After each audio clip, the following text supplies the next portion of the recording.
Hi, welcome back to my channel. I had done a couple of videos on why you are bad at coding in a kind of tongue-in-cheek, clickbaity kind of way to examine what some of the roadblocks are for becoming a better programmer.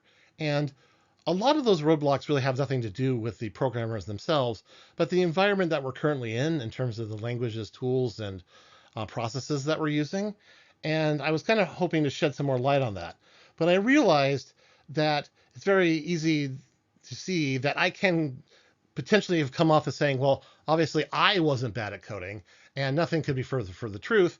And to kind of rectify that, I wanted to create this video and go over why I am bad at coding, and not necessarily in a very tongue-in-cheek clickbaity way, but in a way that's kind of honest, and hopefully it should provide some information about how you could become better at coding by avoiding some of the mistakes that I made in my career. So maybe I should say that this is kind of an apology if I seemed that I was being too judgmental of people that are just trying to make it day to day as a programmer.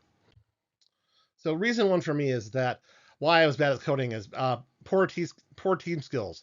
I know I'm not the only one here, but it does bear repeating. And I was actually probably, this is one of my biggest weaknesses, to be perfectly honest. And what it comes down to is programming with the teams is going to be essential. You have to do it. And it's a set of skills that you may or may not have, but you have to develop them. And the thing about it is that ignoring it or fighting it by saying, oh, you're so much better at this and you can do this so well, and people will just put up with you, it's not going to help your career in the long run. And there's very few people that can get away with that kind of behavior.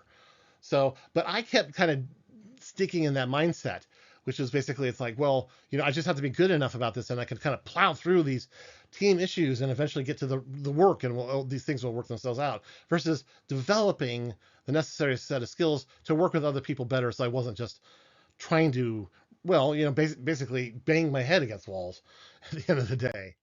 So again, don't do what I did in this case, which was just basically not really developing any sort of skill set to become a better team worker.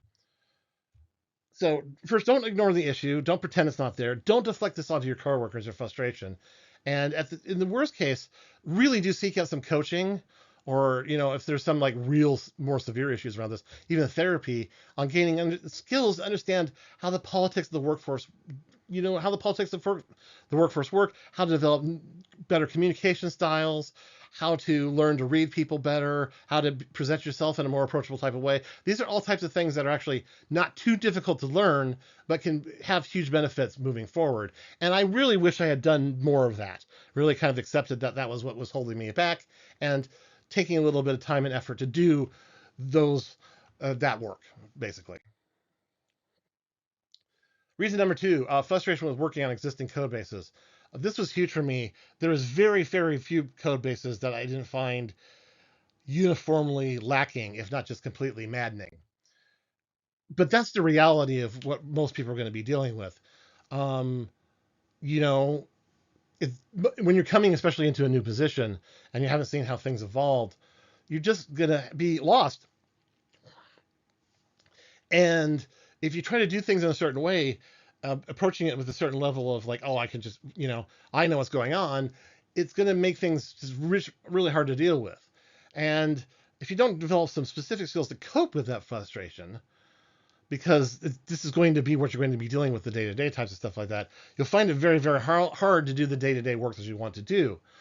And again, it's not a thing of having really good skills or just being able to do better is going to win out of the day. And I've seen some people try to do this. They'll literally try to code their way out of it. But at the end, if you don't get broader acceptance, you can't necessarily do that. You just can't go willy-nilly changing everything, even if it's for the better. So again, not to do what I did, instead of following, work with the people that have more experience to get the lay of the land. That's what I was really not good with, is that taking more of people's time and saying, why did you do these things this way? What was going on here? Where are the real pain points? What we can start doing to fix things, stuff like that, versus feeling that I had to go out and figure it out by myself and not bother the other people because they're working on it. I will say that the agile environment does make this more difficult because they don't do a good enough job of onboarding new people in terms of like, oh, we're going to have to onboard somebody, so we're going to do less story points or whatever you want to do there. So each other worker, you're going to have to do less work? Why would it bring this person on?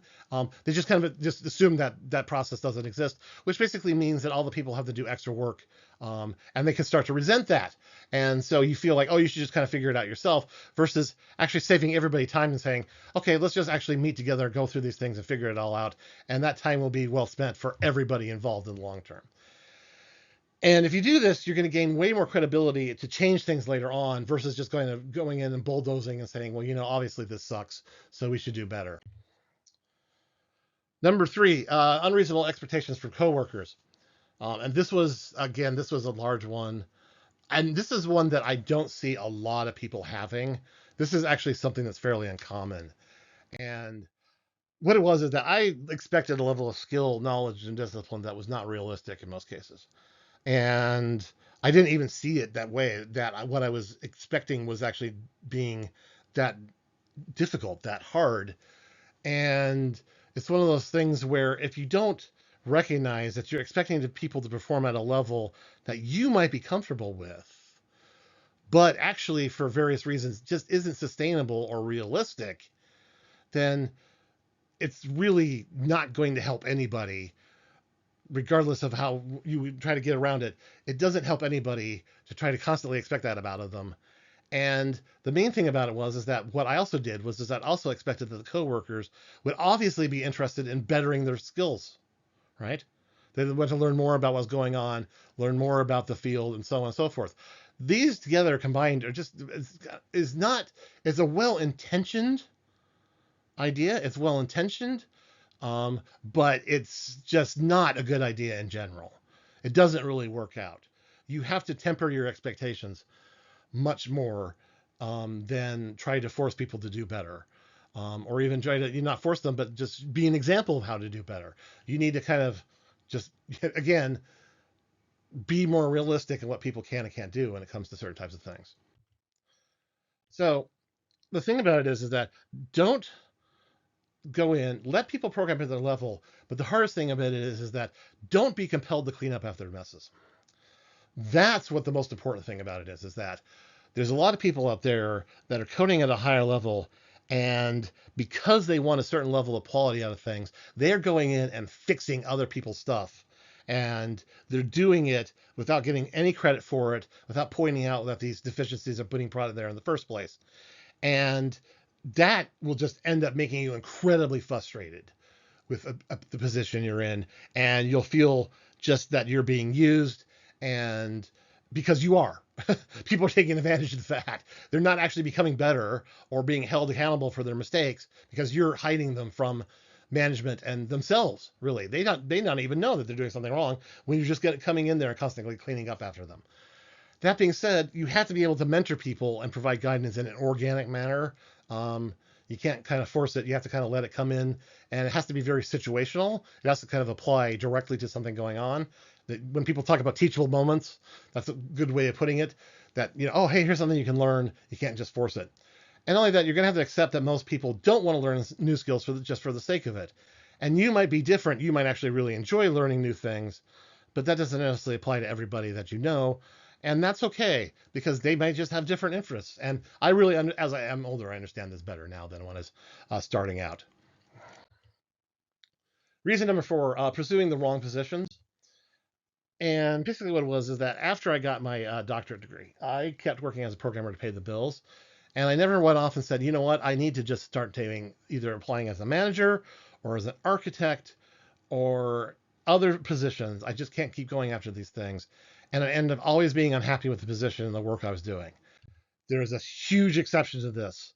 And the reason I ended up doing this and why it shouldn't have applied to me, and it may not apply to a lot of you people, is like when I left school and finished my doctorate, I was diagnosed with a chronic illness, and it demanded I have to have benefits, I have access to pay, and I had to take these jobs.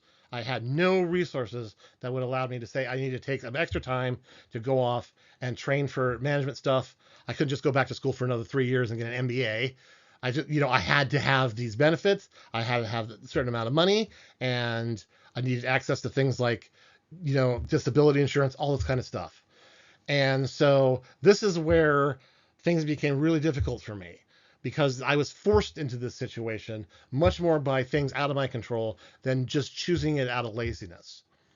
And so this might not apply to you, but there might be the things where you are actually constantly going after positions that you don't like, and that is not a good idea. And here's the thing, if I had a choice where I was not being forced to do this because of my chronic illness, I would have been a researcher or a professor. This just completely obvious. I was not happy working in teams, but I had done the additional work and made the additional effort and a lot of sacrifice to get a doctorate, which showed that I was able to be doing self-directed work at a high level at an academic or research institution, and that I could have gone through the ropes and gained tenure as a professor or worked really well as a research lab. That was what I should have done. It should have done, and was completely capable of doing, except for the fact that I was forced into having to work as a programmer. And that's the thing, is that I actually did the right thing here. Is that I went off and I did gain the degree to go after the jobs that best suited me. And it was just only because of circumstances completely beyond my control that I was not able to do that. Now, if you have the ability to go off and gain additional education and change your situation, then that's the thing you need to be able to do.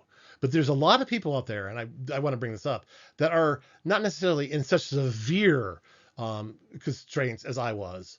But there's a lot of people out there that still, they also have to pay the bills and they have to have benefits and they can't just go off and willy-nilly do things. But I just want people to realize I was literally had my hand forced to a degree that most people don't. And as of course, if you may not know, I am no longer able to work, period, because of that chronic illness. I am now disabled. So other issues that came up. As part of this, the gap between my educational level for me and my coworkers was just too big. And I mean, we're literally talking, I have a doctorate, they have bachelor's degrees. Um, that is just too much to ask of a lot of people. And there's only so much you can do to kind of set yourself about saying, oh, hey, you know what? I'm learning just the self. And the reason being is there's two things. One is a lot of them, and I say some people over here, but I'm going to say this, it's way more common than not. They will place you in this role of the professor that they didn't like or had issues with, and they will take it out on you. You'll be an easy target to get back at some noted slight from the academic institutions that they had, because everybody that got a 4-year degree had some professor that they didn't like, or some test that didn't go off. That's just the nature of the beast. And the thing about it is I just can't go to my coworkers and say, well, you know what, I'm just really in it for the benefits and pay, and I can do this because it's still not too hard on me, and it's not, I can manage the stress here. Because you end up coming off as saying, well, you know what, this is pretty easy for me. And if I didn't have to do this, because I was, had this thing here, and you certainly can't bring up things like chronic illnesses and disability in the work environment without just being discriminated against completely. So you can't just go off and say, well, I'm mainly here for the benefits and pay because, the academic thing really didn't work out. That doesn't work either. Everybody's going to know that there's a reason you are here, that versus, being that annoying professor that they didn't like. And that may come up for some people that have master's degrees, also that are working in an environment with people that are bachelors. I would say, oddly, people that don't necessarily have a degree do okay with people that have a bachelor's degree. That gap seems to be fairly manageable because the people that are self-taught actually do a very good job of it. And so there's not a lot of resentment there. When you have an advanced degree, that's where it gets really much more noticeable. And so that was the other things I had to deal with. And there's some other things too, in terms of when I had finally left the field, there's a lot less understanding about neurodivergence than people are aware of now. So there's a lot less people having discussions about, oh, here's why I'm neurodivergent, and here's what I would need out of a workforce, and here's why other people I work with are also neurodivergent, and that's why we're having to make things more difficult. That's just conversations that people weren't having, and they're having more of now, and that's a really good thing. And that would have helped me out a lot too. And again, if you have those kind of issues, working with people to help you manage them would be a really good thing as well. Here's what it really comes down to, though. When I say I'm not bad at coding, it really doesn't sting as much because I never wanted to be a programmer. I always wanted to make others better at programming by making better tools, resources, and concepts. I never wanted to do the day-to-day thing about programming. I wanted to make the next programming language, the next great library. I wanted to teach people how to be better programmers, and I wanted to be what some people call like a force multiplier. I would rather have 20 people do the things than me do them, because that just seems more fun to me. And I organize my entire education and career around that, to being able to be self-directed and doing my own research and programming. And so the fact is that I was good enough as a programmer to take some of these jobs, um, and do the traditional type coding stuff. That ended up being a lot of friction. There's a lot of friction there. And I didn't manage it very well, because it's one of those things where when you go to somebody that is like, wow, this is they're really proud of being able to code how they do, then someone comes in and says, well, I shouldn't really be here, so I'm just kind of slacking because the money is good, and then programs as well as they do, or even worse, at a level that they can't keep up with, that really is not good for anybody involved. And you have to have a certain level of emotional intelligence to be able to really navigate those issues effectively. And I certainly didn't have that. So, but again, that's not going to be a case that applies to most people. Most people that gain my level of education will work in things that suit that level of education, and will not have to just, go off and take the next gig. Anyway, thanks for watching. If you like this video, please do hit the like button and subscribe. Thanks.